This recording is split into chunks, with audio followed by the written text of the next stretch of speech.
Hey, hello everybody. It's Mike. I'm here and going to do some more deprogramming. Going to be talking about what am I talking about?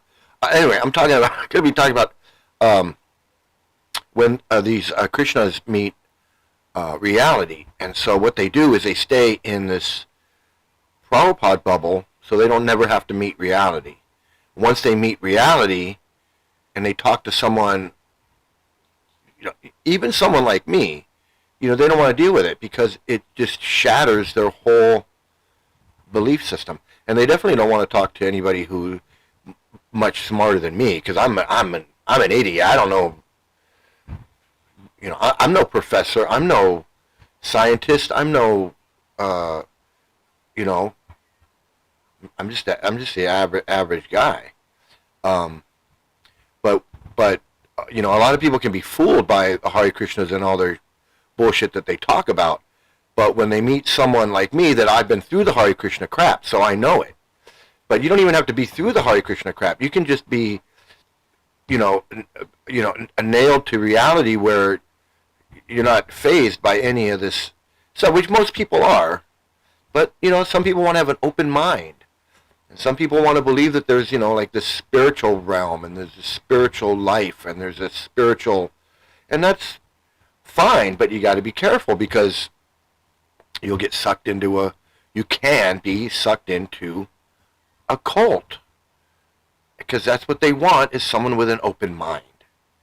So, having an open mind doesn't mean you can't live in reality, but you have to be grounded in something, and you can have an open mind, but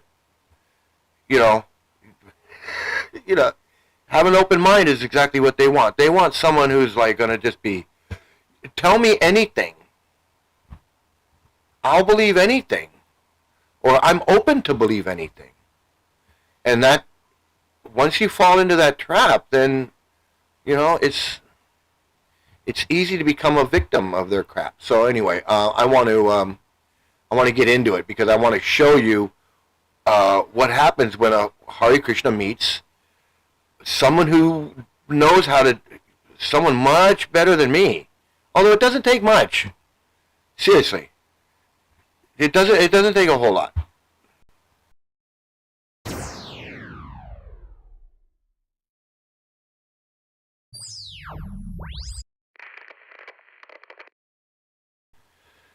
So the first thing is, you can't have an open mind and think that that's a defense, because that's what they want. So first you have to identify that it's a cult, because being open-minded is fine. You can be open-minded to a lot of things. You can be open-minded to music, to a new movie, a book you want to read. I'll give it a try. I'll read this book. I'll read Harry Potter or whatever. Whatever it is you want to be open-minded about. But when it comes to cults, it's exactly what they want. They want you to, hey, take a free personality test. Hey, come see a free movie. Hey, come join our festival down at Venice Beach. Hey, have a free vegetarian meal. Free yoga class. That's exactly what they want.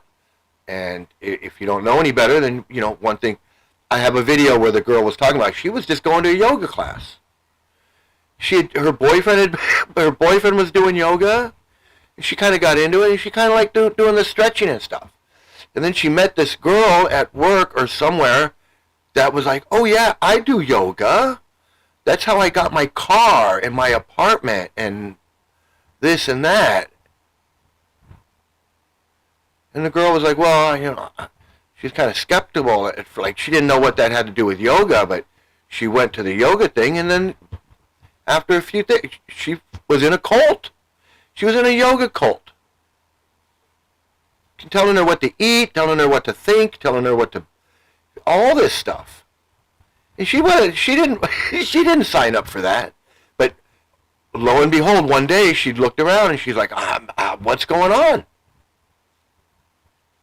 And that's what happens. And if you're a Hare Krishna out there and you're watching this video, that's what happened to you. You didn't think that day when you got that book or you met that Hare Krishna somewhere in the airport or at the park or wherever, you weren't thinking, hey, I'm going to join the Hare Krishnas today. I'm going to join the Hare Krishnas today. You weren't thinking that. You got a book. The guy seemed nice, like a nice guy, or the girl was pretty, or whatever it was, and you got a book. You started reading it, or you were at a festival in Venice Beach, or wherever part of the world, some festival, you happen to be there, and oh, look.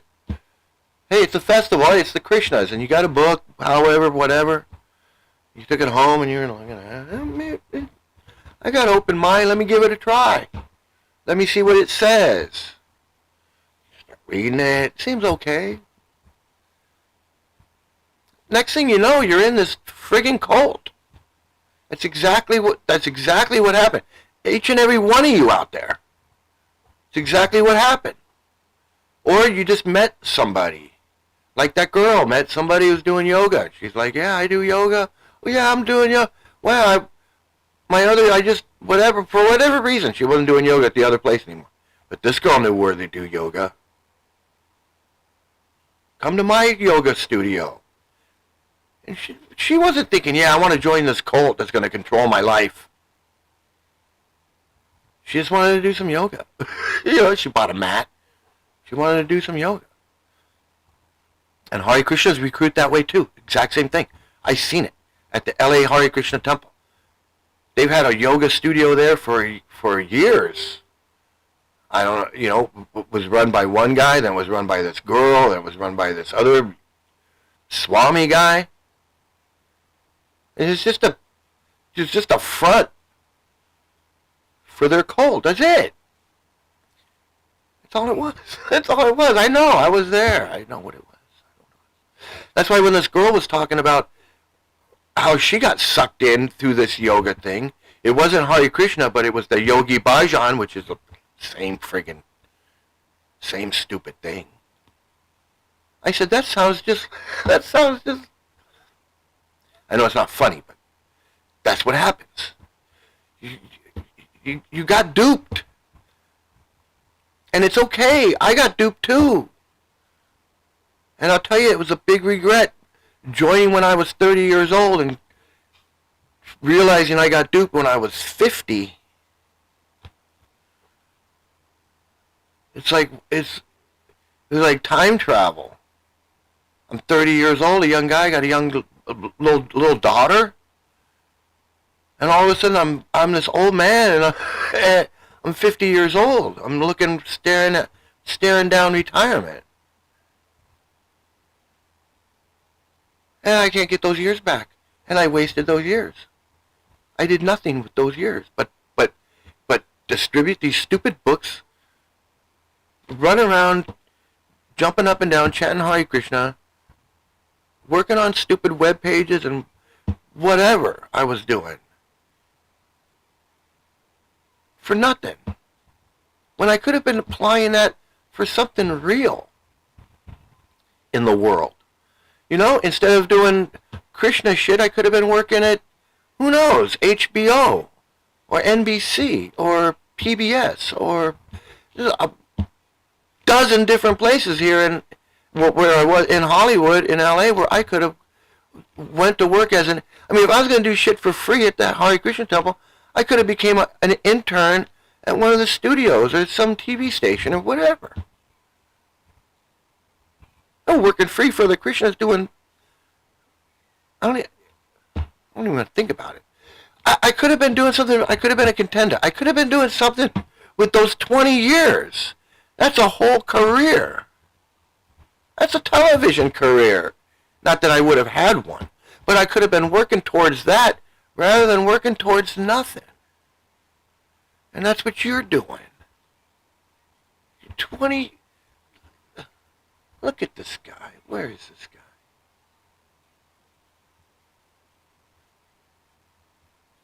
You gotta look at this guy. Look at this guy. Where did I go? I'm not in the picture anymore. I disappeared from the picture. But anyway, look at this guy. This guy's like 70 years old. He's done absolutely nothing with his life. He thinks he's a guru monk, some spiritual guy. Meanwhile, the cult that he's promoting and the books that he's promoting is like the least spiritual thing on the planet. They molest their own kids. They don't get them help. They hide the predators. He knows there's pictures of him palling around with like 3 or 4 of these known pedophiles. Gurus that are known to be predators and abusers that are not reported. They don't go to. That's what I'm saying. These guys don't go to.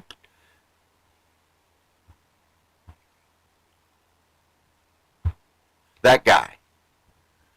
Pictures of him with like every predator in ISKCON, in the Hare Krishnas. Pictures of him just his arm around them, chanting with them, hanging out with them. All of that. If you knew what these Hare Krishnas do, look, for all you non-Hare Krishnas out there that are watching, that don't know what you want to learn. If you knew what Hare Krishnas do when they have their things, it's really weird stuff. It's like a lot of flowers and incense, a lot of offering stuff to each other and bowing down and touching their feet and washing their feet and then drinking the water. And doing like offering each other like food, like offering plates of food to, and worshiping, saying prayers to each other like they're God, like they're, because there's a bunch of these guys, they all think they're God or they're as good as God. So when they meet each other, they got to treat each other like they're better than the Pope. There's like dozens and dozens and dozens of these guys. These guys. And they all think they're better than the Pope, like they're on a mission to save the world. Meanwhile, this cult that they're in, they can't even protect their own kids. How are they going to save the world when their kids are being molested left, right, and center? And then accusing the best of them of killing the founder. So how does this chanting crap work when the best people that they had ever, they kill each other and murder the founder? Who would join a cult like that? That's like knowing ahead of time who Charlie Manson is and who the Manson family is, and then joining it. I mean, who would do that? Once they started killing all those people, and everybody knew, and he's on trial. He's like those girls that were still following Manson even after he's in jail and everyone's in jail. The ones that didn't go to jail were still like, carving shit in their head. That is like hardcore friggin' cult brainwashing. And that's the same as these Hare Krishnas. That's the same as you Hare Krishnas. They're no different than the Manson. If you know that these guys are killing the founder, killing each other, molesting the children, beating the women, they think black people are ugly and should be slaves. They think women are stupid and like to be raped. You know all that. Why would you join? Why the fuck would you join something like that? And then sit there like this thinking you're friggin' God or something. Oops. I don't know what's going on. And you sit there thinking you're God or something like that. Look at this guy. He's going to sit there and lecture you on how to be good? He's going to sit there and lecture you how to be good, this guy? When his cult, they murder each other. They murdered they want to convince everybody that they murdered the founder. And when they say the founder was murdered. Well, by who? By his own people. The people he put in charge. His very own people. His best guys. They want you to believe that the best people that he had killed him. No. So he turned them into murderers? Is that what they want you to believe? That this cult turned these guys into murderers? And then they murdered the guy that wanted to expose it all? And molesting kids and protecting these people? Protecting these people. They know about all this stuff. This guy knows about all this stuff. You don't think he knows about the children being molested? You don't think he knows about all the crap about Vishnu John committing suicide, about Jagjivan committing suicide, about Janardana committing suicide? Hell, I know about it. If I know about it, he has to know about it because he's supposed to be a guru and know more than me. He's supposed to know more than me.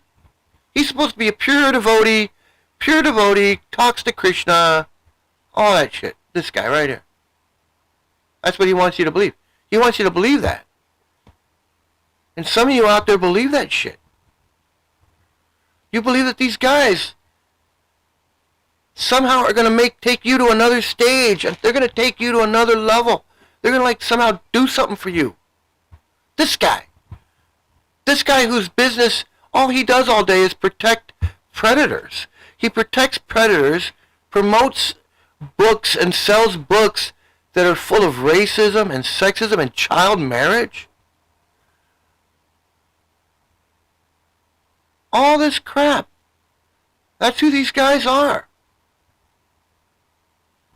That's who these guys are. Child marriage is a spiritual thing. Marrying off little girls to grown men. Grown men. Prabhupada says in his books, these young girls need to be married to grown men. This is like Taliban shit. What the Taliban does. And we're not talking about free choice. You read Prabhupada's books, he's talking about these things have to happen. This is what they want for the world. And these guys are going to march around in the Martin Luther King Day parade. They don't stand for anything Martin Luther King stood for. Everything Martin Luther King stood for, these guys are against it. These guys are against everything Martin Luther King stood for. They're against democracy. They don't think people should be voting for their leaders. They don't believe that. They believe they should be the leaders. This guy, he believes that he should be telling you what to do. If he had his way, he would be telling you what to do. It's like the Taliban. That's what I'm saying. You know, they're not going to tell you this shit up front because you would never join it. You would never join this stuff if you knew what's really in these books. What they really want. What they're really saying. You connect all these dots. All these people that go to these festivals in Venice Beach distributing these books, they don't understand the child marriage stuff and all that. They haven't connected the dots. A lot of these guys, just like that stupid podcaster, he didn't know. Well, what? There's child marriages in the... How many do you think there are? Do you think that it's still happening now? What a fucking doofus that guy is. The lady's sitting there telling him. She's telling him. I was 13. I got married to some knucklehead. He was 26 years old. I was 13. My mom sold me off. She was a disciple of Srila Prabhupada. My dad was a disciple of Srila... What are you not getting? She's telling him, Prabhupada, this was Prabhupada's idea. This is what he wanted.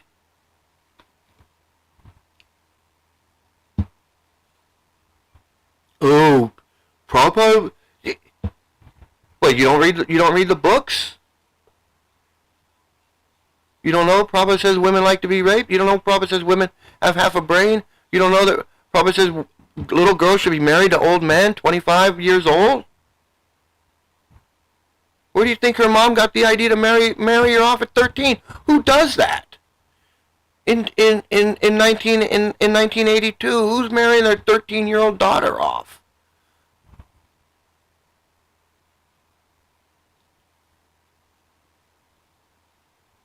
You know this shit's going on. You know that they murdered the founder. They want you to believe it, even if they can't prove it. They're working hard to make you to believe it. I don't know why. I don't know why. Maybe they did, maybe they didn't, but I'd say, who knows? But why are they forcing it? They want to force it on everybody. But like the public doesn't care. Who cares? It was 50-something years ago. Nobody cares.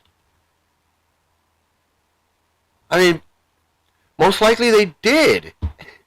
That's how they are. They don't protect their children. They beat their women. They abuse their children, abuse their women. They kill each other. Why wouldn't they kill the founder? That's the only logical conclusion that I can make. They do all these horrible things anyway. Prostitution, guns, prostitution, running drugs, all of these things. One guru got his head chopped off. The other, they shot a guy in L.A., killed him, killed his kid. Why wouldn't they kill the founder? When you know all that, sounds like the mafia to me, right? Doesn't that sound like the mafia? You're going to go join that? You join this place? You walked in there and said, yeah, it sounds like a great place to go join. I can beat my wife. I can neglect my kids.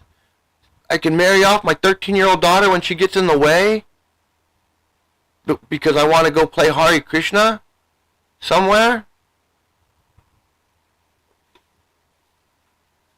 Join that? What kind of person are you? As soon as I figured out what was going on, I ran as fast as I could in the opposite direction. And as fast as I could, it was difficult. So I'm not saying just get up and walk out right today, but I know what you're going through if you're in there. If you're sitting there going, yeah, Mike's right, which you should be, then and you're in the Hare Krishnas, then you're probably having some mental issues. How do I get out of this place? Where do I go? I don't have any friends because I gave up all my friends. My family doesn't want me because I told them they were demons. I mean, I don't know, but that you reap what you sow. But you can get out. Your family will take you back. They're not gonna let especially I don't care what you did to your family. You can go back. They'll take you back. Somebody in your family will, one of your cousins, your uncle, your aunt, your sister or something. But if you're having those type of realizations, like, you know what, I've been thinking these things for a long time, but I never really thought about it like that or whatever, and I'm getting through to you. I understand you're having a hard time. It was a hard time for me. When I had to when I was connecting, I had to connect all these. I didn't have anybody like me sitting down with me. I did it all on my own. I'm looking at shit in the books. I'm looking at conversations. I'm looking at how people are acting. I'm looking at what's going on. All these things are happening. I'm connecting all these individual dots on my own. And it wasn't easy. And it was mentally, it was hard. So I know that if you're out there and you're watching this and you're having doubts or you're having conflicts, like the one girl said on the previous video, little cracks open up. Little cracks open up. Something you just can't take. Like, I can't take the demon head eating the moon. Like, that might be a little crack for you. You go, everything else is wonderful. But I don't believe there's a demon moon, a demon head eating the moon. That's good. At least you've got some of your common sense still intact. And you just got to apply that same logic, that same thing to other things too. Whatever it is, whatever little crack it is, you got to just like, don't patch it up with Krishna shit. You got to like just, okay, there's that issue. You know, for me it was probably the moon landing. I just did not accept the moon landing was a hoax, and I didn't accept Prabhupada's explanations for it. I wanted to say, well, you know, Krishna can make it, Krishna can fool us and make things look different than they are. And that was probably the main crack, and it was always there. Because I was not gonna accept that we didn't land on the moon, and that if we went to like a different invisible planet, like, how does that make sense? They didn't go to the moon and they can see it, but instead they landed on an invisible planet that we can't see. See, when I heard that, I was just like, you know. And so then later on, when other cracks appeared and everything, I was able to just accept it and just make the connections with the dots. This leads to this, leads to this, leads to this, and it all just makes a big, ugly picture when you connect all those dots together. In fact, it gets to a point where there's so many dots you don't have to connect them. You can see what the picture is without connecting the dots. I don't know if you've ever seen those books where you connect the dots, and sometimes you can see what it is. It's a rabbit. I can see it's a rabbit. So that's exactly how it is. Once there's so many dots, I can see this guy's phony. He's a fake. Not only that, but that was me. That was me. At one point in my life, I was that guy, and I'm, you know, I laugh about it now, but I wasted 20 years. I wasted 20 years being this guy, almost that guy. I wasn't a guru, but I was pretty much that guy. I was pretty much that guy. So I know what I'm talking about. It's not like I don't know what. It's not like I just walked off the street and I'm doing these videos. I was basically this guy. So when I talk about what I know about and all the stuff I've seen, that's what I'm talking about. I'm not just, I didn't show up yesterday, decide I was going to take on the Hare Krishnas. That's not, But, so anyway, let me get back to this video. I'm not going to watch it all, of course, but let me get back to this guy, because this just shows you, like, he doesn't know, these guys don't know anything.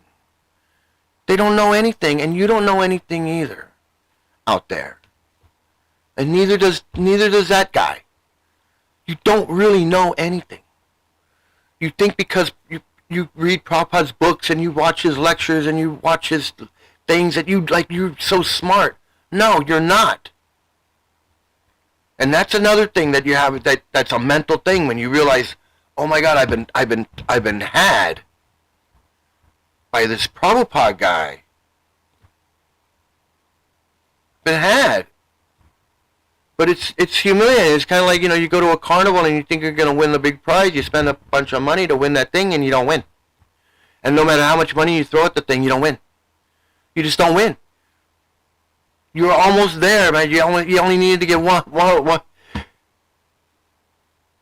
But you just don't win because it's made for you not to win. It's made to not win. So you're not going to win. And Hare Krishna and Scientology, it's not made for you to win. You don't win. You're constantly on a treadmill to perfective, do whatever, and you never get there. Because it's fake. You can never get there because you're not going anywhere. But these guys, they think that they know so much, but they don't know anything. They don't know anything compared to someone who actually thinks for a living. If you think for a living, use your head, then you're not gonna fall for this stuff. And you can see the difference between somebody who has an open mind and someone who doesn't have an open mind. And that doesn't mean they're not open to new things or new whatever. They're just grounded in reality. They can have an open mind, but they're grounded in reality. My open mind is based in reality. You're not going to convince me that there's flying dragons or invisible demon heads that are eating the moon. That's outside of reality. Sorry. But let's just see. This is an example of what it's like. This is what it's like when the outside reality world clashes with this fantasy Krishna world. Because this guy's a world-renowned speaker on the topics that he knows about. I'm not.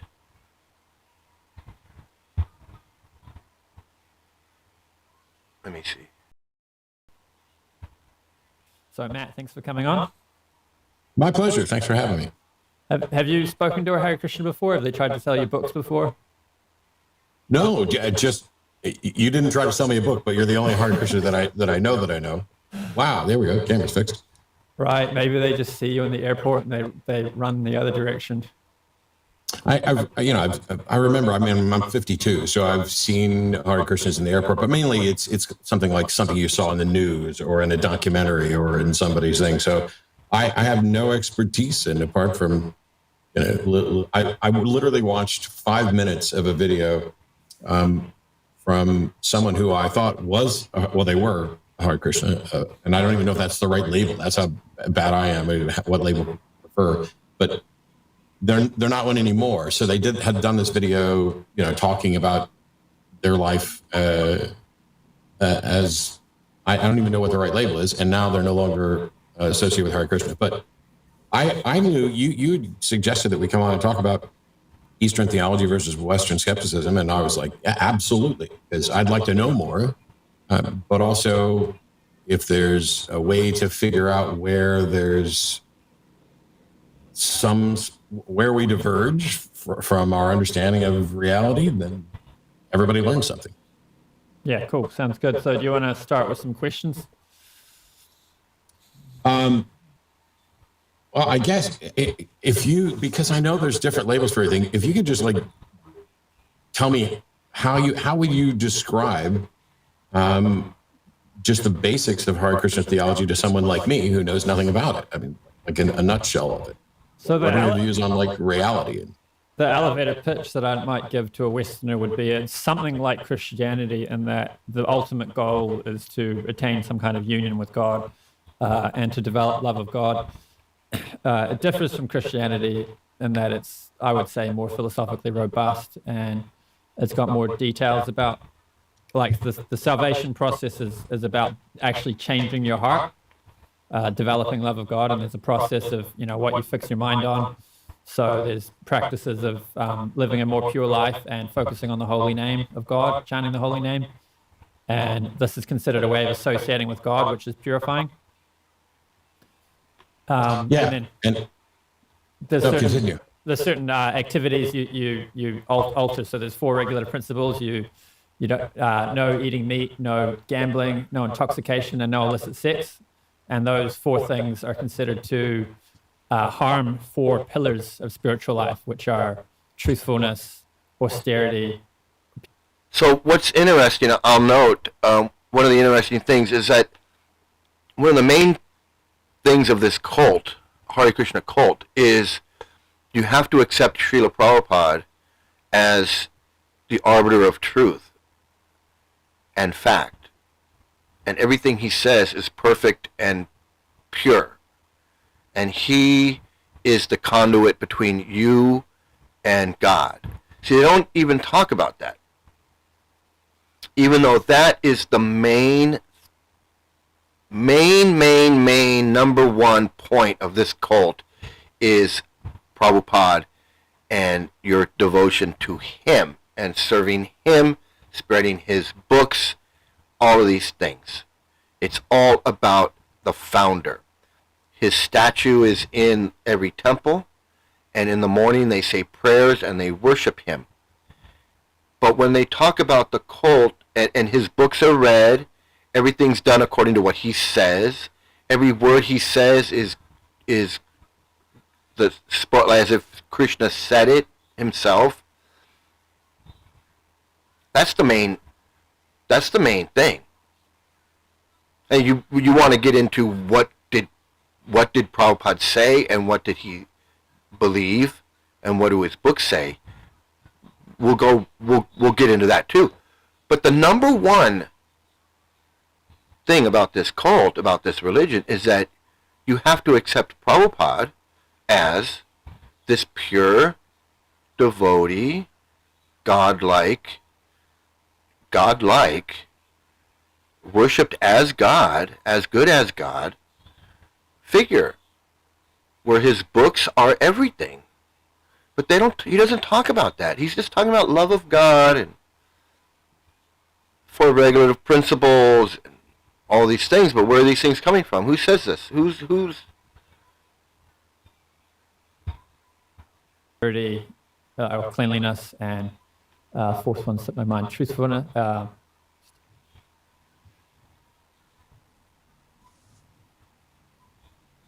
the fact that he's wearing these neck beads around his neck is because Prabhupada told him to wear these neck beads. The one I was forgetting, compassion. Everything is because Prabhupada says this and Prabhupada says that. You don't have any austerity. And not having any austerity means you just want to do things the easy way all the time.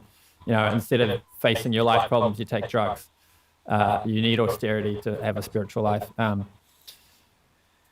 Gambling destroys truthfulness because it's. So he's explaining the regular principles and why you should follow them. That if you gamble, then you're not truthful, and then if you eat meat, you're not compassionate, and if you're this and you're that. But who says this? Who's saying this, and why? And it's all about because Prabhupada says this. This Hare Krishna, being a Hare Krishna means following this old man, and everything he said and did is just perfect and godly and everything. From everything from the way you dress, to having the neck beads on, to the way you talk, your grammar, your phraseology, your syntax, everything is all Prabhupada. But he doesn't mention it when the guy says, just tell me the basics of the basics would be, I follow this guru, and this guru tells me he controls everything I think, everything I feel, everything, every thought I have is coming through him. I believe what he believes. I believe what Prabhupada believes. If Prabhupada says there's a demon head that eats the moon during an eclipse, then I believe that. If Prabhupada believes that women like to be raped, then I believe that too. And if Prabhupada says that black people should have remained in the jungles and be slaves and never should have been given freedom, then that's what I believe. And if Prabhupada believes that democracy is wrong and that we shouldn't be voting for our leaders, that just the smart priestly guru guys should be in charge of everything, then I believe that too. And if Prabhupada says that 12-year-old girls should be married to 25-year-old men, then I believe that too. These are all things that I believe because Prabhupada is telling me to believe them. Mental incorporated retards are us. Fake human. Yeah, these Hare Krishnas are definitely mental cases. And so let's get back to see what how a real person, an actual speaker who speaks on this deals with a Hare Krishna.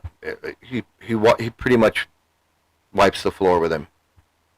Get something for nothing, trying to cheat other people, and illicit sex destroys purity. Sex inside marriage is considered acceptable. Or for a higher. So no sex, any sex outside of marriage is considered illicit. Yeah, and then for an even higher standard, it would be no sex, which isn't meant for the procreation of children. Well, obviously, we're going to disagree on a number of things, not the least of which is whether gambling affects truthfulness. Because, granted, there are certainly problems with it, and I have my own issues with it. But as long as the odds are known and it's a fair bet, I mean, I don't know where that hits truthfulness. But wow, it's a question for me whether investing in the stock market is gambling too. When does something become gambling? Yeah. Is it any sort of speculative investment? But so these basic ideas, they're derived from a particular concept of God, which is different from Christianity. But is the God concept just assumed, or is it viewed as if it's obvious, or is this a position reached based on evidence? So the internal, within the tradition, the epistemology, Jiva Goswami wrote extensively on this in the Tattva Sandarbhas. It really comes down to testimony, and how that's defended is, you can, one argument for it is, if you want to know who your father is, you ask your mother. She's the authority on that. And without asking her, there's not really any way. I mean, okay, these days you can do a genetic test, but this argument was given prior to genetic tests existing. And it is true that your mother is generally considered an authority on who your father is. So the argument would go on to say, if you want to know who God is, you ask the Vedas. A more further defense of that is that, so there's what's called pradyaksha, which is basically empiricism, sense experience, and our senses can... Okay, well, I know that he's gonna have his answer about about your mother knowing who your father is. And hey, Ruin, nice to see you join. He's gonna have his answer about who, but it just doesn't follow that if you want to know who your father is, you ask your mother. That makes sense. If I want to know who my father is, I ask my mother. Therefore, if I want to know who God is, I go to the Vedas. That doesn't make sense. So the two they're not equal. It's like to say one is the same as the other, then they have to be equal. And they're not, that equation is not equal. It doesn't follow that because I ask my mother who my father is, that I would ask the Vedas who God is. That argument doesn't make sense. Because, first of all, we got to get into the question about the Vedas. And I don't have to do that with my mother. But anyway, even with that, he even brings up the point, well, you do have to do that with your mother because maybe your mother's not your mother. It opens up a whole thing which he's going to talk about, but the number one thing is that it just doesn't follow. Even if the only way you could find out who your father is through your mother, and even that is questionable, it wouldn't follow that even if you could, that therefore you have to accept the Vedas to know God. That part of the equation doesn't make sense. And no matter how you try to make it make sense, it just doesn't. And it can only make sense because Prabhupada says it makes sense. Because Prabhupada says. And when he asks a question to this guy, why do you do this or why do you do that? The real answer is because Prabhupada says that. I don't know myself. He can say Jiva Goswami wrote this and so wrote that, but what have you realized in your head? Like, I realize that, that this is this long and it weighs this much. I have direct perception of this realization of this thing. But when you talk about concepts that Jiva Goswami is talking about, and ideas. Well, what is your realization of it? He doesn't have any, because there is none. There is none. You can't imagine yourself into a realization. You can't force an experience upon yourself. Like, oh, I lifted up this rock and I saw a bug and it was a spiritual event for me. Well, maybe it was, or maybe it wasn't. There's no evidence for me. For me to say lifting up a rock is going to give, and seeing a bug is going to give me a spiritual event. And it's questionable that whether it did for you. I mean, you can say going to see Taylor Swift is a spiritual event. That's totally within the realm of events, I guess. You look at the moon and it looks like it's the same size as a coin. There's various ways our senses can be deceived. And then Anuman is the second category of epistemology, which is logic. And someone who's expert at logic can argue for any conclusion.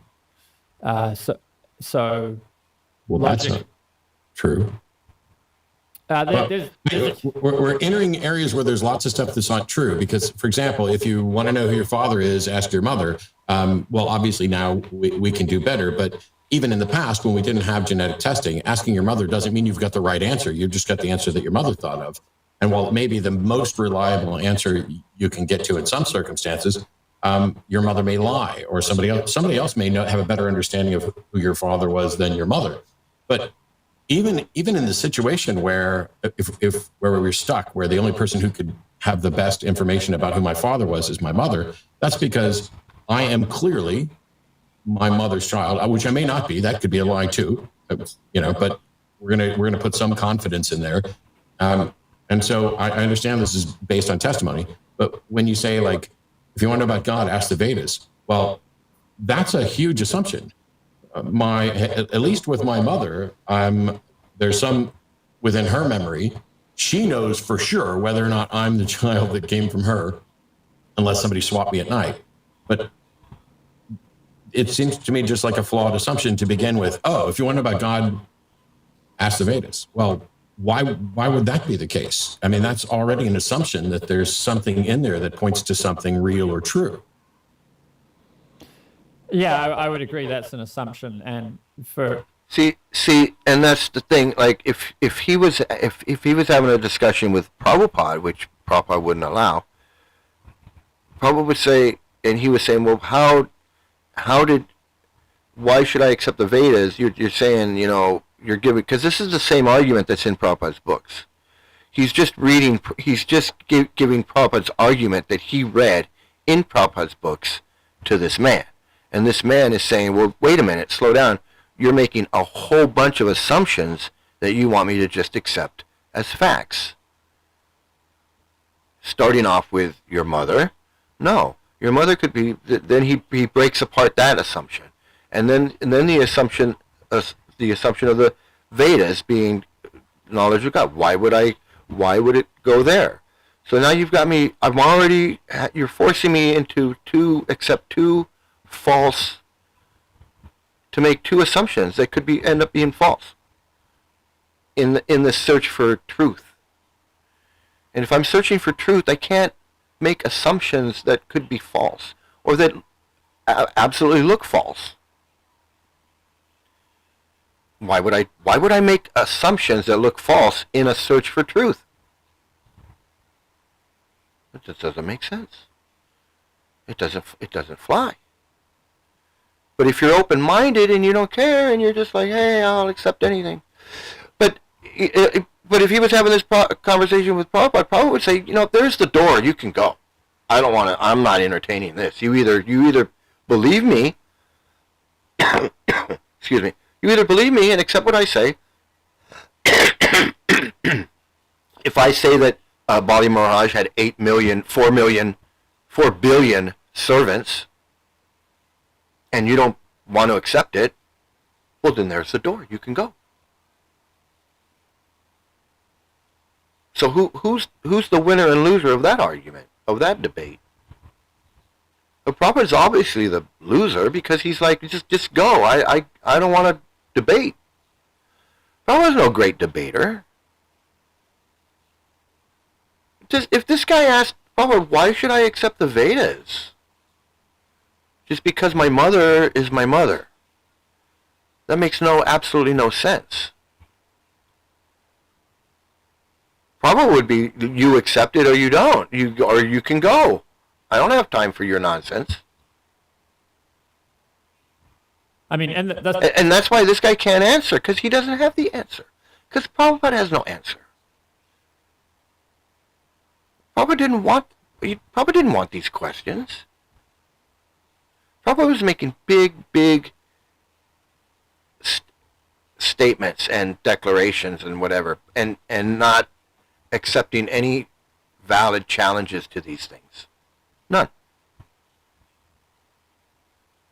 If a disciple asked him to clarify one thing about Bali Maharaj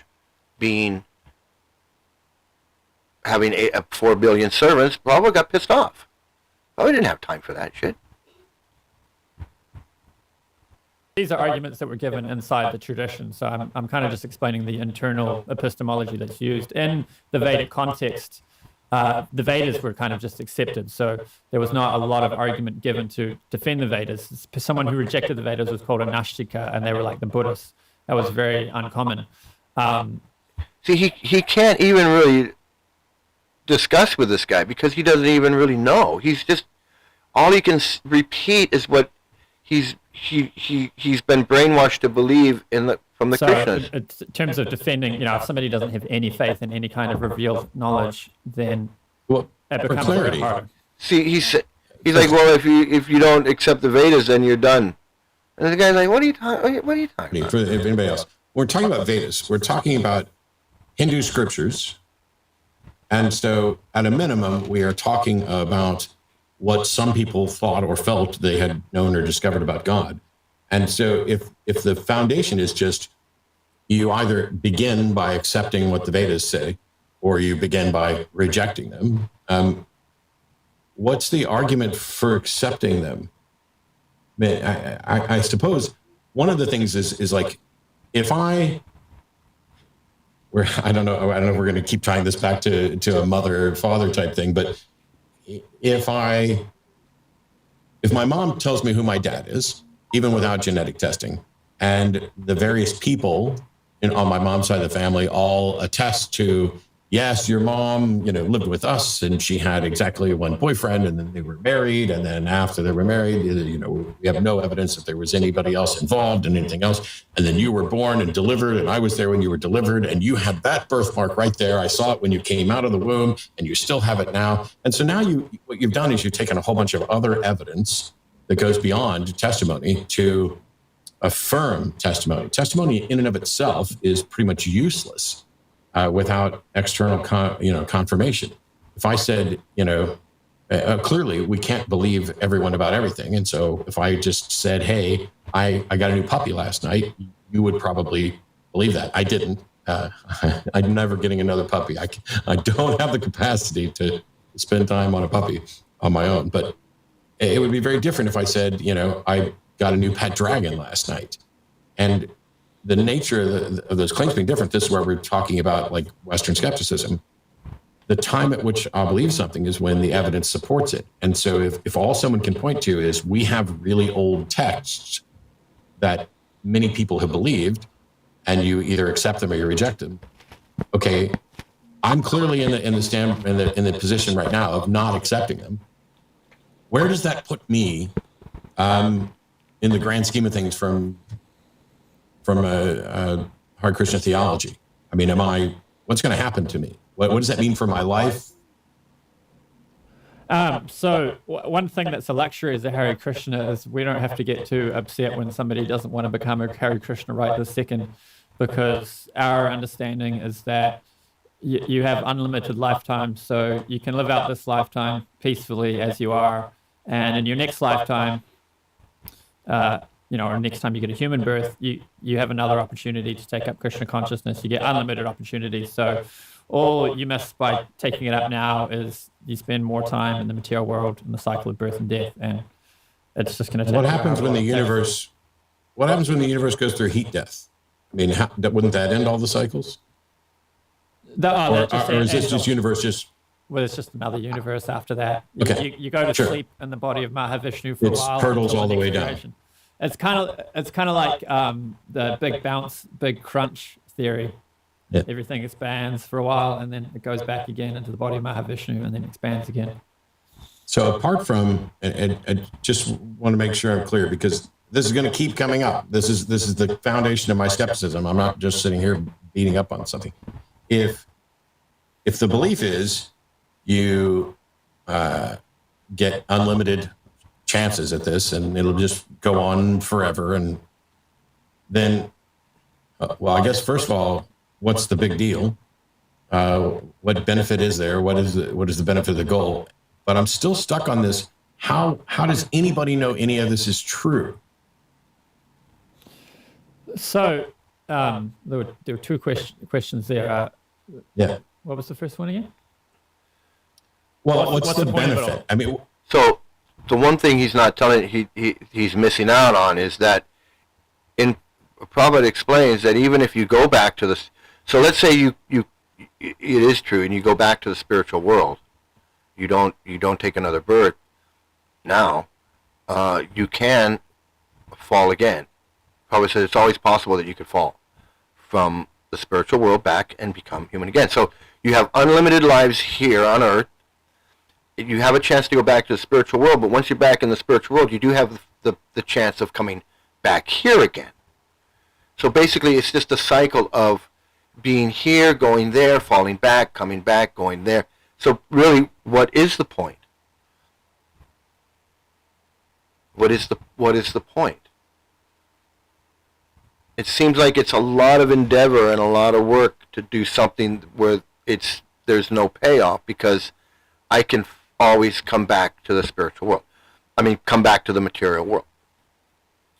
Prabhupada says there's always a chance that you, and if you were there once and you fell, you can fall again. Like Prabhupada says, like going to jail. Once you go to jail, you know you don't want to go to jail again, but sometimes people go back to jail. It's in Prabhupada's books. So why go through it? If he knew that going back to the spiritual world wasn't the end, that you could always end up back here, then absolutely why? Absolutely why? Why would I endeavor so much effort, so much work, and then go back to the spiritual world and then end up falling again and coming back here again? That in itself makes no sense. That makes no sense. That's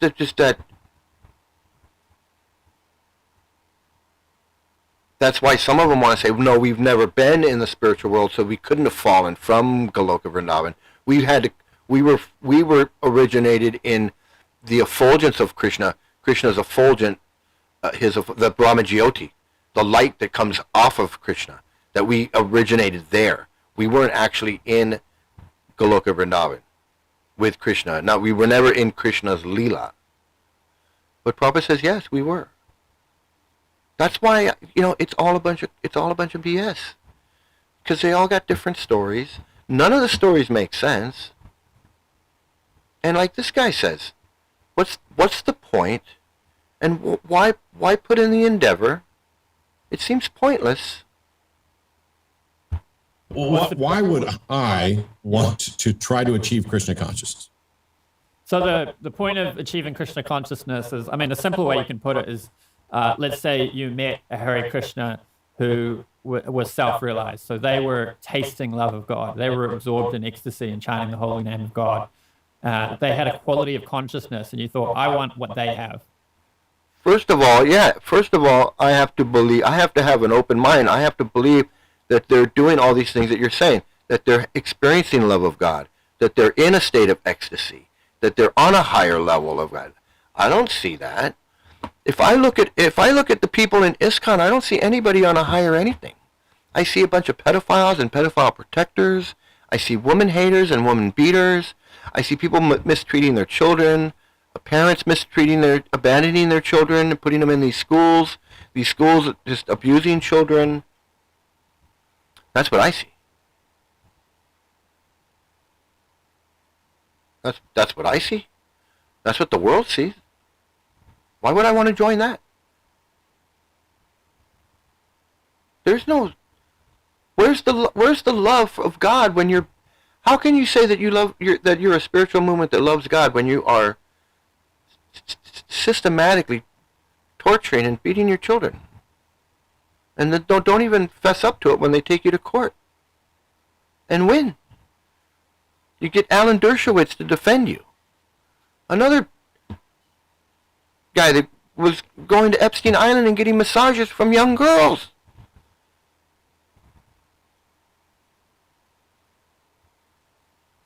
It's amazing, and these guys want to protect.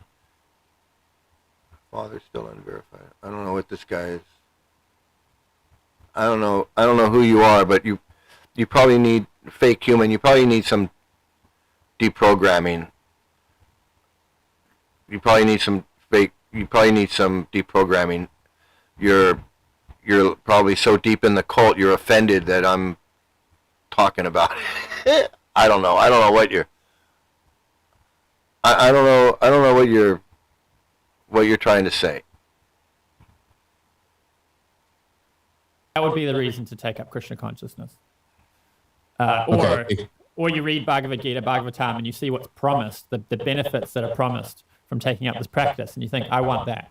That would be the reason to take it up. And then the second question would be, why would you believe it's true? So for the first example of meeting somebody who's using the language I used, self-realized, you might describe it differently, but they have a quality of consciousness that you want. Well, I mean, you don't really need proof that that's the case. It's kind of like a Pascal's wager argument. It's a different version of Pascal's wager where there has to be some benefit here and now. So I don't accept any versions of Pascal's wager where it's like you're betting on something and you'll find out when you die whether it's true or not. There needs to be some element of benefit here and now. So if it's, if you see this person, in some sense, it doesn't matter if it's true if you can have a nice quality of consciousness as you're living here and now. Okay, so he just admitted the cult thing. It doesn't have to be true. I'm happy being in a cult, and I don't care if it's true. That's what Radhakunda said to me. Radhakunda told me the same thing. He said, I don't care if it's true. He said, you could prove to me it's fake, and I would still be a Hare Krishna.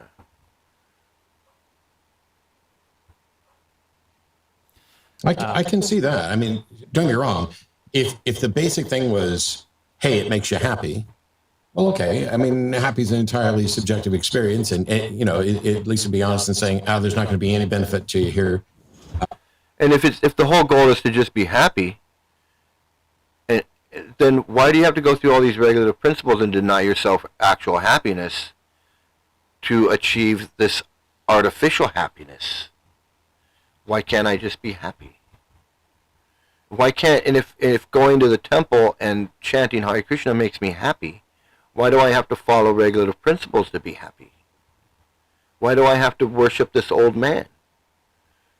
Why do I have to believe that there's a demon head eating the moon? Why do I have to believe that that 12-year-old girls must be married to old men? Why do I have to believe all this stuff? Why do I have to believe that women like to be raped? Why do I have to believe everything that this founder guy says? Why? What is the point in that? What is the point in that? If the point is to just be happy, why is it so important to tell me that I can't be happy unless I am the disciple of this guy?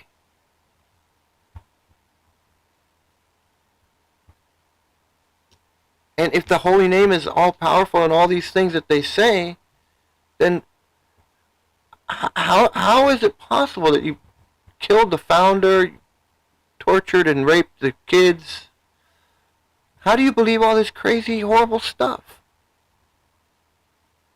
It just makes no sense. None of it does. They hear now while. There may not be any benefit to you afterwards. But what I'm hearing is something that is at every single step, it's a completely unfalsifiable proposition. It's like there is no way to prove this. You may get no benefit during your lifetime. It may have to be in your next lifetime or 1,000 lifetimes from now, and then you get a big benefit. And we can't even prove to you. Yeah, right. You can't even prove anything. It's unverifiable. It's all just accepting what this old Indian man said and believing that he somehow is talking to Krishna when he's doing his snuff. Doing his snuff at night, translating his books. Can't understand how they went to the moon. He thinks that we didn't go to the moon because Sunday comes before Monday. That's his reason for not believing that the astronauts went to the moon. He doesn't believe that we could go to the moon, but he thinks that there's a guy that floats around in outer space playing a guitar. He can go around from planet to planet. He believes in that. But he doesn't believe that we had the technology and could build a rocket, and which is really not that amazing. If you think about it, it's really not. I mean, it is. We went to the moon, but it's no different than like building a boat and going across the ocean. I mean, they got in a big rocket with a big thing on the end of it, which could have blown up. It's not like they built some incredibly technologically advanced thing. It was basically a big matchstick, and they pointed it at the moon, and it went to the moon. I mean, it's a little bit more technical than that, but you understand what I'm saying. And they went to the moon, and then they came back. It didn't take a whole lot. Once they figured out the world, gravity and orbits and basic physics, that's all it is. Trajectories and trigonometry, velocity, and these type of things. These things are not rocket science, but I mean, it's not like, it's not really that hard. So, but he's saying all this stuff is so unverifiable, and you just want me to believe this old man. He couldn't understand the moon. He couldn't understand what a lunar eclipse. He couldn't understand that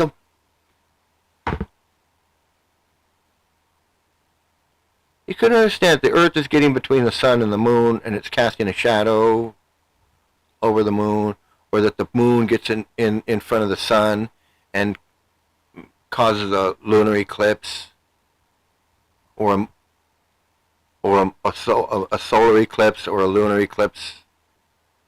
He couldn't understand that. He didn't have the education to understand that.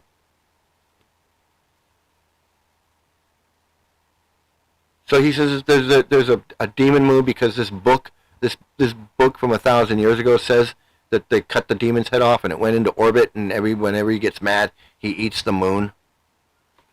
And that's what this guy believed. And now you want me to believe it?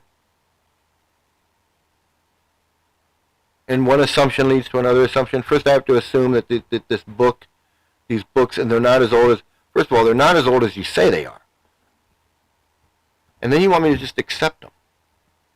And you just want me to accept them because this guy says to. Because this guy says to. Where in the Vedas does it say that I have to accept everything in the Vedas? I mean, where is this coming from other than this old man, this Prabhupada guy? He's the ultimate arbiter of everything. Why?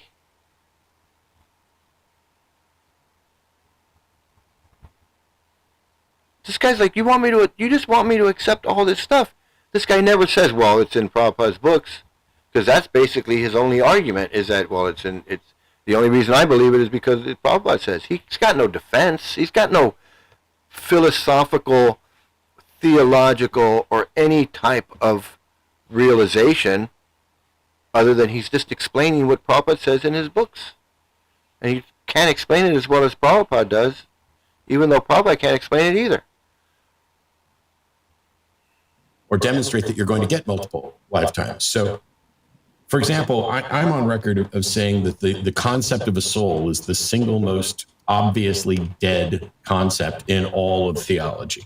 The notion that we are a soul, or that we have a soul, or there's a soul that's embodied in us, is almost clearly false. It's not purely falsifiable, but to whatever extent it could be falsified, it has been as we begin to learn more about our brains, because people describe the features of a soul. Each of those features has been, apart from the notion that it can exist outside of a body, each of those has been demonstrated to be a part of the brain. My likes, my dislikes, my preferences, my memories, my feelings, all of those are parts of a brain, and they can be altered. And so there's no soul concept that makes sense if there's a soul that's trying to work through my brain. The fact that my brain is damaged changes what my soul is. It doesn't make sense. So the only thing that's left is this claim that there's a soul that exists outside of us. And I'm assuming that, like the rest of theology, the only reason to believe that is because that's what the Vedas say. I would disagree with that. I mean, the evidence that you mentioned, how if you mess with the brain, it messes with consciousness.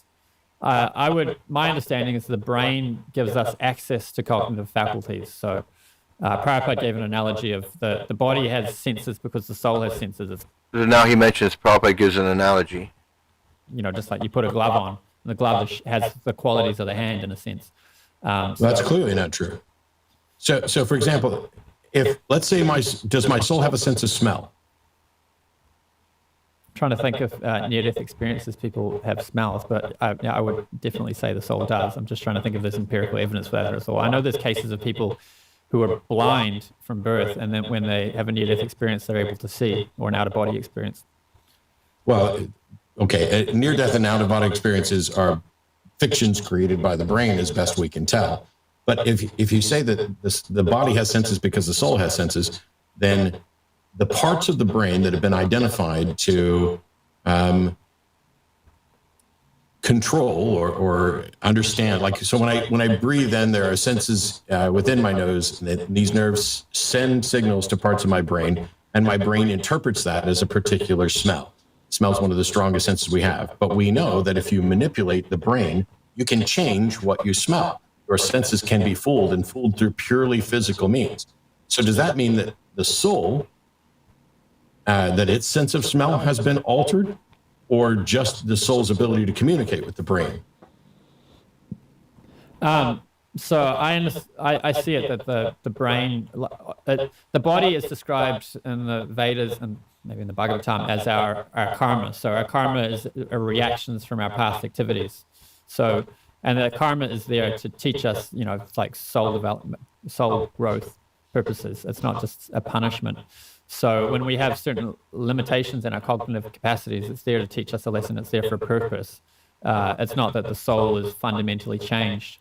It's just part of our experience that we're having in this lifetime. So when your sense of smell or vision is impaired, that's your access to those faculties here in this body are limited.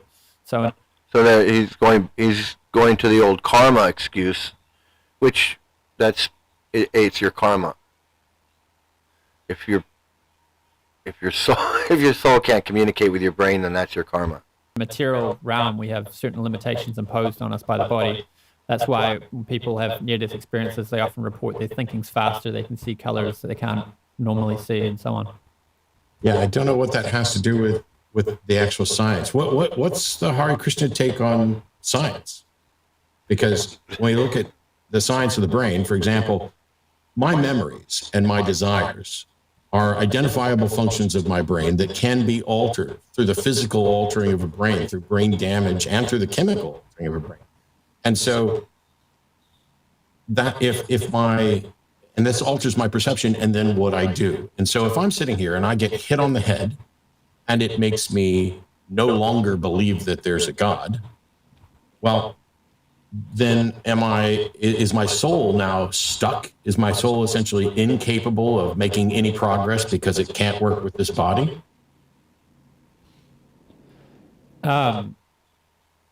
I guess there's actual examples of someone sustaining an injury and giving up their faith. Well, there's, for example, one of the most prevalent, or one of my favorite examples. If you listen to a talk from V.S. Ramachandran, he talks about split brain patients who've had a hemispherectomy, where the corpus callosum is severed so that one side can't communicate with the other. And in that case, what you end up with is essentially, for all intents and purposes, two different people inside of one brain communicating independently. One of them can communicate verbally, the other one has to use a particular limb to point to answers, because the hemispheres of the brain operate opposite sides of the body, and only one of them has access to speech centers. And so when you talk to those two individuals, they will give different answers to things, including one of those can believe in a God and one of them can't believe in God. Or one of them does believe in God, one of them doesn't believe in God, type of thing. And so if that's the case, what would the explanation be? Is the soul just only communicating through one side of the brain and the other side is lost? But if that other side is the one that's moving around and taking actions in here, do those actions get attributed to my soul? Like if my brain gets to a point where, because of damage, the portion of my brain that acts in the real world no longer believes in a God, no longer identifies as Hare Krishna, and runs around eating meat, does that action then put some negative thing on my soul?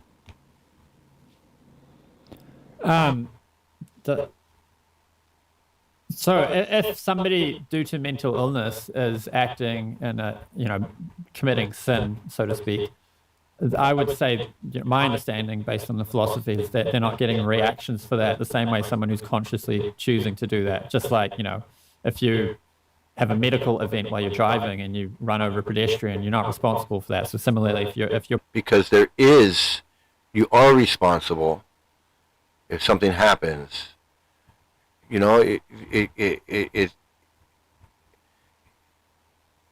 People, it's not, everything is not so clear, and that's what he's actually trying to say. Like, you want everything to be black and white, but it's not. And when he explains these things to the Hare Krishna guy, the guy wants to just have it any way. He wants to have it any way he can. So the karma is an excuse. Everything's an excuse, because he really can't. He really has no answers for this guy. Plus, he's not study. He hasn't studied all of this enough to really be able to have a debate with this guy. That's one of the main things with these Hare Krishnas, and that's one of the main things with a lot of Hare Krishnas watching this video, is that you think you read these books, and you read Prabhupada's books and all of this stuff, and you think that you've got it. Like, oh, I can preach. I'm a preacher. I can do this. I can do that. And you're not. None of these guys are. They don't have any answers. They don't have any answers for anything. All they just run back to, it's in the Vedas, and it's your karma. Causing you to do something due to some mental illness, you're not getting karma for that. It doesn't mean you're going to go back to Godhead in this next lifetime. It means, you're experiencing some heavy karma in this life, and next life, hopefully you'll be better off. Okay. I'm still setting aside the notion that I have no reason to believe any of this is true. This is just a curiosity about how this would be solved, because I don't believe in karma. I don't have any evidence for it. I don't believe in sin. I don't have any evidence for that either. But the point that I was trying to get to is, if the purpose of all of this is to provide a vessel for my soul to act and experience things within the world in order to either, I'm going to use the wrong language and I apologize, but to like raise or lower my consciousness, or earn good karma or avoid bad karma, or determine what kind of a soul I am, whatever that is. And then a physical act essentially prevents the brain, or it prevents the soul from accomplishing that goal. And so it's now no longer accumulating karma. If that person died right then, releasing their soul to go on to a body that wasn't damaged, wouldn't that be preferable? Well, I think this gets into an area where I might need to invoke some degree of skeptical theism, where we can't know, the purpose of karma and, what somebody's to gain from those experiences. I had David Wolf on recently, who's done a lot of work in... Because there is no answer. This is all nonsense. It just doesn't, none of it makes sense. And it's, well, I'm only going to talk about Hare Krishna. None of this makes sense. It can't. It doesn't. It never will. No one can explain it in a way that it's going to make sense, because it's not. It's not what they say it is. It's not scientific. First of all, if it was scientific, he could explain it immediately. So this guy, he would be able to, and you could show. Let me show you. Let me show you how this chanting works. And then he would do it, and he would be like, "Oh yeah, you're right. I do. I feel." No, it doesn't work that way, because it doesn't work at all. It's all up here. You got to force yourself to say, "Hey, yeah, I really like this," and then, like anything else, you can start to like it. Like your first day in the gym, your first day going to the gym is not going to be fun, right? It's going to hurt. You get tired, you get sore. You might even injure yourself at the gym. You don't like it. But you go back the next time. And you do it again. And it still hurts. And you're like, I don't want to go anymore. But you force yourself to go. And then like 3 months later, hey, you go into the gym, you like it. You like going to the gym. And that's the same thing. You start out, you don't like chanting. Boring, it's dumb, it's whatever. But you force yourself. If you think, hey, I'm at the end, like going to the gym. If I keep it up, I'm gonna get muscles. I'm gonna take my shirt off at the beach. Whatever it is, there's a goal at the end. So chanting, there's a goal at the end. I'm gonna go, like he said, I'm gonna go back to Goloka Vrindavan. I'm gonna go be with Krishna. I'm gonna do whatever. I'm gonna be on another level. I'm gonna get higher stage of consciousness. Whatever. I'm gonna do all that stuff. But that never comes. It never comes. It's not there. It's not there. So I think this one is over for today. Let me get back to what I'm doing here.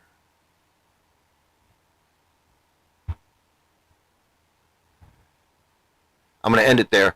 This class has been good enough. I just wanted to show these guys, what it's like when these guys try to explain what they believe. And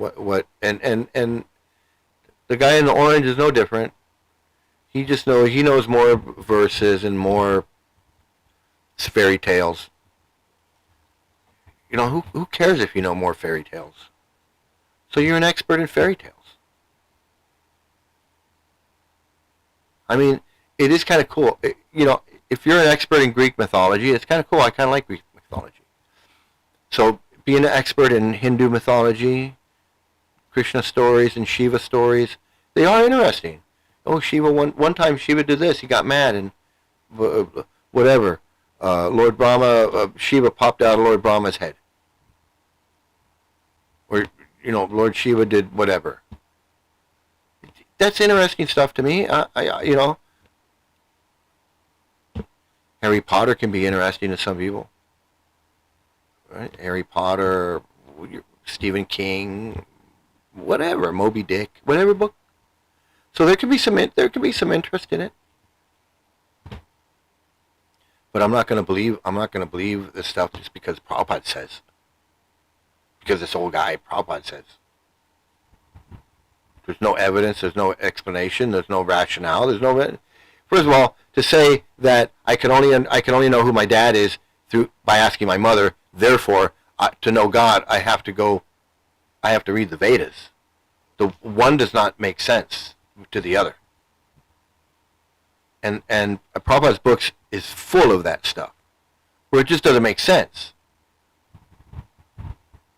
Like he says, the sun is closer to the earth than the moon because Sunday comes before Monday. Now, does that make sense? Does that make sense to anybody? Would anybody put forth that as an argument, as a reason for why they think that the sun is closer to Earth than the moon? When clearly scientists can figure these things out. I mean, I can't. I don't have the instruments to do it. I don't have the instruments to do it. But somebody does.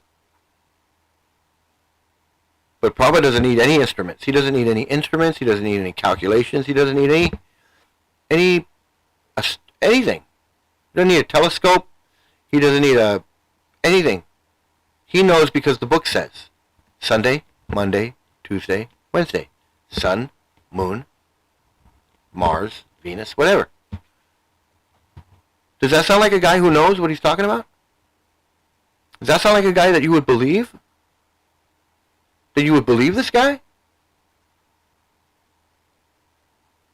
You Hare Krishnas believe this guy? Sunday, Monday, Tuesday, that's why the sun is closer.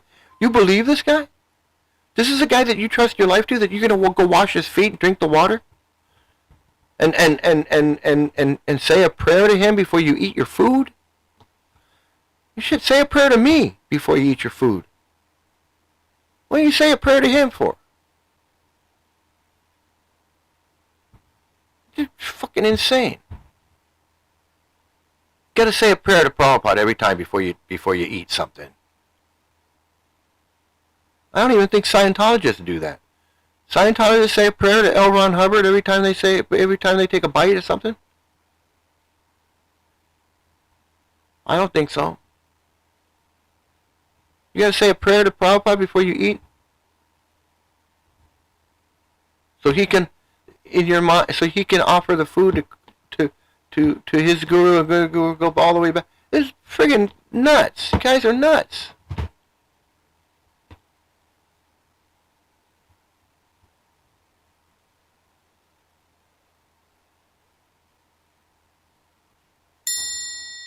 Class is over, so I'm done for today. I'm going to go enjoy not being in a cult. I'm going to go down to the beach. They're having some festival down there, a coffee festival. I'm going to go have some coffee, which Hare Krishnas can't have coffee. And I might even stop at a cannabis shop and just go hang out and enjoy myself. A little sense gratification. Enjoy the weather, enjoy the nice being out, maybe grab something to eat, maybe drink some chai. All those things that you guys can't do because it ruins your spiritual life. You get karma. You get karma for doing those things. So that's what I'm going to do. I'm going to go do that. So I'm going to end the class. Everybody who's watching today, thanks for joining in. Thanks for your comments, your questions. Please like, share, and subscribe. If wherever you are, just have a great day, a great night, a great morning, great afternoon, wherever you are. Have some great luck. Please stay out of a cult. Bye.